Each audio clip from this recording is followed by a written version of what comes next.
वफादार कुत्ता। छोटे से गांव की तंग गलियों में एक दरमियाने कद का जर्मन शेफर्ड कुत्ता रोजाना सुबह के वक्त चहलकदमी करता नजर आता था। उसका नाम रॉकी था। रॉकी की उम्र तकरीबन 10 साल थी। उसकी कमर पर घने लंबे बाल थे जो उसे एक बावकार और रौबदार शक्ल देते। बच्चे उसे प्यार से बुलाते, बूढ़े उसे देखकर मुस्कुराते, और हर कोई जानता था कि रॉकी महज एक पालतू जानवर नहीं बल्कि गांव का मुहाफिज है। रॉकी बचपन से ही फारूक के साथ था। फारूक, जो एक किसान का बेटा था, बचपन में ही यतीम हो गया था। रॉकी उसका पहला और शायद आखिरी सच्चा दोस्त था। दोनों साथ खेलते, खेतों में दौड़ते, और जब फारूक रोता तो रॉकी उसके आंसू चाट कर उसे तसल्ली देता। वक्त गुजरता गया। रॉकी बूढ़ा हो गया, फारूक जवान, मगर मोहब्बत वो आज भी वैसी ही थी। फिर एक रात फारूक के खेतों में चोरी करने के इरादे से कुछ अजनबी दाखिल हुए। अंधेरी रात, हर तरफ खामोशी तारी थी, हर कोई गहरी नींद में था, मगर रॉकी जाग रहा था।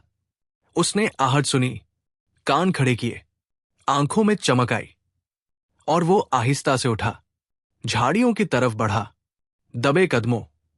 चोर जैसे ही घर के करीब पहुंचे, रॉकी दहाड़ा। भौंकने की आवाज पूरी वादी में गूंजने लगी।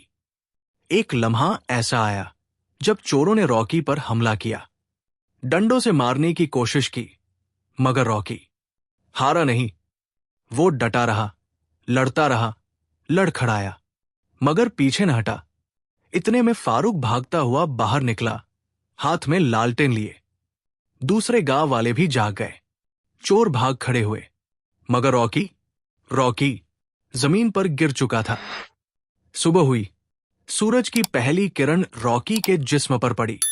वो खामोश था, न हिल रहा था, न आंखें खोल रहा था। फारूक उसके पास बैठा था, उसका पंजा थामे, आंखों में आंसू, दिल में टूटा हुआ सुकून। रॉकी वफादारी और बहादुरी की मिसाल बनकर हमेशा के लिए सो चुका था। रॉकी की कब्र गांव के बीचों बीच बनाई गई। एक सादा सी कब्र, ऊपर एक लकड़ी की तख्ती जिस पर लिखा था, वफादार कुत्ता रॉकी। बच्चे रोज वहां फूल रखते, बूढ़े खामोशी से उसकी कुर्बानी को याद करते, और हर आने वाला उसे कुत्ते की मोहब्बत, वफा और कुर्बानी को सलाम पेश करता। रॉकी न सिर्फ एक कुत्ता था, वो मोहब्बत था, दोस्ती था, वफादारी की जिंदा मिसाल था।